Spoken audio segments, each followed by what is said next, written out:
За бүгдөөрэнд нь энэ өдрийн мэнд хүргэе. За хэд хэдэн гишүүд маань бас хэллээ. Бид үндсэн хуулийнхаа энэ 44-р зүйлийг 92 оны үндсэн хуулиас хойш одоо ингээ анх удаа хэрэгжүүлэх гэж байна. За бид сонгодог парламент улам баттгах. За бусад одоо парламентын засаглалтаа улс орнуудад бол ер нь нэлээд түгээмэл ашиглагддаг, ихтгэл хүлээлгэх гэдэг энэ асуудлыг оруулж ирж байна. Тэгэхээр би энэ хэлэлцүүлгийг ер нь иргэн бүр нүд завчилгүй анхааралтай хараасаа гэж үзэж байгаа. Өнөөдөр чуулган дээр ороод бид нар нэлээд асуудлуудыг нээлттэй яриад тал талаас нь хэлэлцээд одоо монголчууд бид хэлдгээр бүгдөө хэлэлцүүл буруугүй бүлээ усаар угаавал хэрэггүй гэд бүгдөө хамтдаа хэлцэх баг. Харин төрийн байгуулалтын байнгын орон дээр бид нар энэ явц хэлэлцэх явц нь зөв байх талаар дараагийн ихтгэл хүлээлгэх асуудлууд энэ манай арчилсан Монгол улсад явагдахад хэрхэн явагдах вэ гэдэг энэ прецеденс буюу одоо цаашдынх нь энэ нэг стандартыг тогтоох юм байгаа. За энэ хагас үтэн сайнаар нэлээд олон хүмүүс бас уулзалтсан юм шиг байна. За би өнөөдөр өглөө ажил дээр ирээд ордон дээр ирэхэд зарим хүмүүс энэ санал хураалтыг далд явуулаач гэдэг ийм юм яриад явж байна.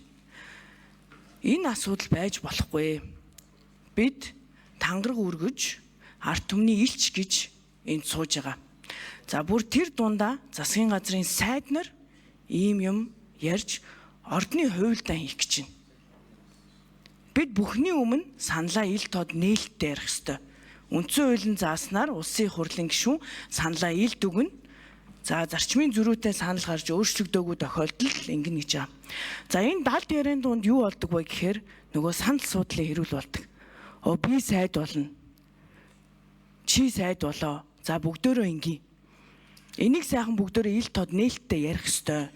Тэгэхээр би төрийн байгуулалтын байнгын хороо бид энэ дээр хариуцлагатайгаар энэ сонгодог парламентыг төгөлжүүлэхийн бүр нэг хэсгэн гэж үзэж байгаа. Энэ ихтгэл хүлээлгэх процессын үр дагавар нь юу байхаас үл хамаарч энэ процессыг зөв хийх нь бидний хариуцлага. Энэ 126 гишүүнтэй энэ шинэ парламентын бидний хариуцлага гэж харж байна. Тэгэхээр би энэ дээр намын баг хурал дээр бүр нэг гишүүний хэлсэн зүйлийг хэлмээр байна. Ерөнхий сайдаа танд хань болохгүй байгаа энэ сайд нараа эсвэл болооч ээ. Засгийн газарт нь ороод суучдаг. Тэгээд одоо далтаар санал хураая гэд өөрийнхөө засгийн газрын эсрэг санал өгөх гээд явж идэг.